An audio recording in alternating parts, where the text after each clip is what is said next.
With that down, sorry,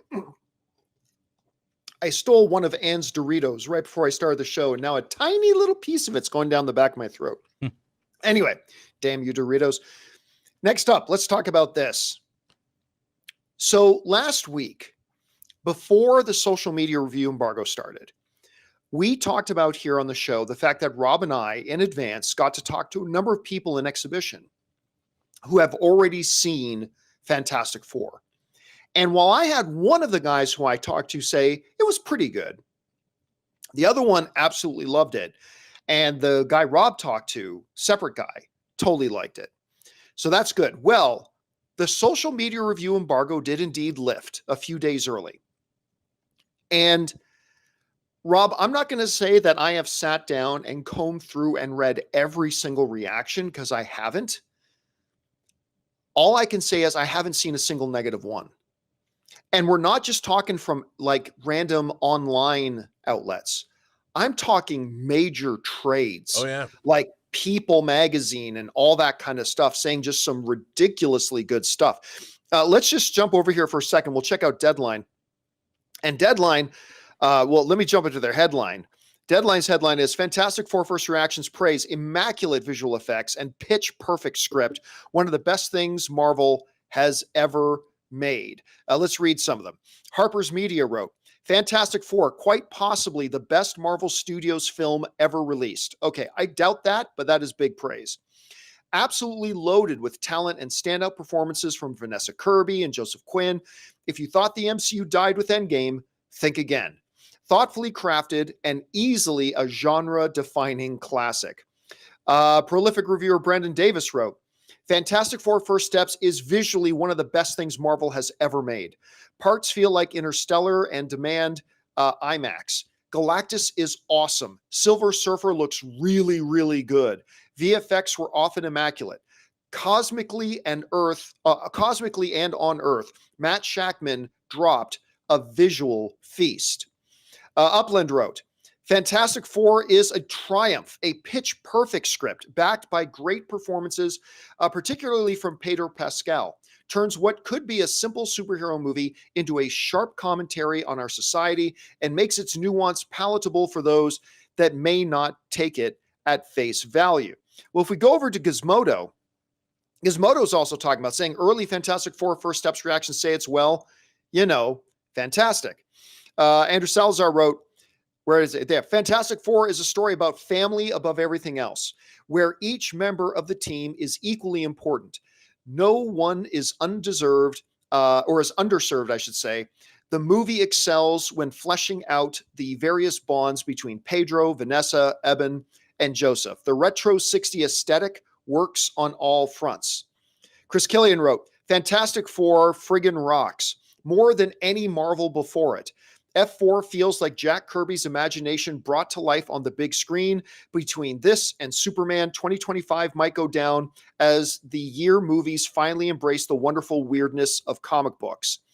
Then we got Matt Neglia from Next Best Picture wrote, Many will say the Fantastic Four First Steps is fantastic, and they'll be right for several reasons. The four main cast members are excellent. Michael Giacchino's lively score is instantly memorable, and the 60s retro-futuristic production design and dynamic visual effects are fantastic, he said. So they go on and on and on. And then to top all that, there's a friend of ours, Rob, who's a Hollywood producer. You guys would know him. And he texted me the other night just out of nowhere and just said, you and Ann are going to love Fantastic Four. And he particularly talked about Galactus, and he particularly talked about Pedro Pascal. And I'll tell you what, Rob, listen, everybody who watches the show knows that you and I were not exactly thrilled with the trailers. No. I mean, the trailers were okay. They were okay. They were fine. They didn't diminish my looking forward to Fantastic Four, but they didn't do anything to move the needle. Then Marvel changed tactics. They said, okay, our trailers aren't working. Let's just put out some clips. And the clips went to a completely different level. The clips looked great, and they started getting us excited. I'll be honest with you. I have been going into next weekend when Fantastic Four gets released this week, thinking that this is going to be pretty good. I've been thinking this is going to be pretty good. but I have yet to see a negative reaction to it. That doesn't mean there aren't any. I'm just saying I haven't visually seen them myself. And the people that I know who have seen it, including people in the industry, both the movie industry and the theatrical industry, are raving about it. And they're like, we've seen a couple of them saying this might be the best thing Marvel's ever done. I highly doubt it's the best thing Marvel's ever done, but it at least puts it in pretty good company. And Rob, I'm not going to say I'm now looking forward to Fantastic Four as much as I was looking forward to Superman. Not quite there. But I'm getting pretty damn excited to see this movie now on Thursday. Anyway, you read through all the reactions and you've heard all this stuff. What's standing out to you the most, and where's your needle at right now? Well, I have to tell you, I mean, since people have seen it and told me they've seen it, I've become more excited. I mean, I've wanted to see a great Fantastic Four movie the better part of my entire life.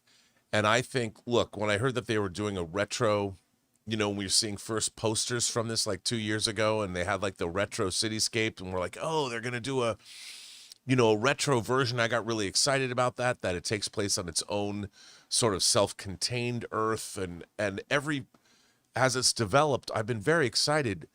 But like you said, John, the trailers left me cold because I didn't feel anything. I watched the trailers. They look good. I mean, physically, the everything looked good, but there wasn't anything intellectually, or it didn't grab me. And I think part of the reason was they didn't let any scene play out, so you never got a sense of how does it feel to watch the movie. And once we saw these scenes play out, just adding a few lines of dialogue, it's like, oh, these are characters I want to spend time with. I like these people. And when you're making a superhero film, the first thing you want to do is like them. Remember how much you liked Steve Rogers in Captain America, the First Avenger. Yeah. And what was interesting was that began as a period piece as well. And I keep going back to that movie as sort of a bellwether about how Fantastic Four could go, because I really enjoyed the period nature of Captain America. And they've never really done that again. We saw a glimpse of it maybe in Endgame, but to see this period piece in an alternate reality, but to know that it's the characters that that's the engine of this.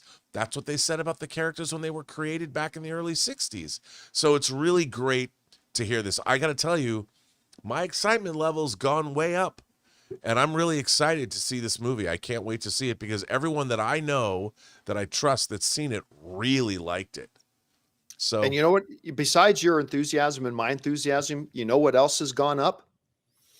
One of the things you and I have both said, Rob, in the last month and number of weeks is, if Superman is good, and it did turn out to be very, very good.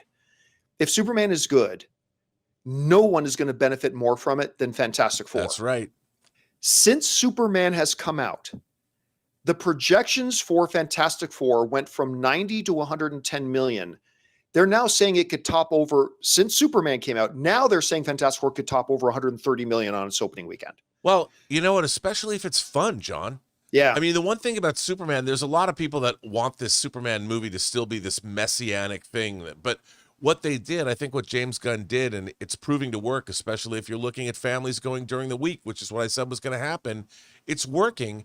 And the Fantastic Four is also sort of embracing, it's apparently a 4-quadrant movie like Superman is. It's a family film. The kids can go. The parents can take their kids.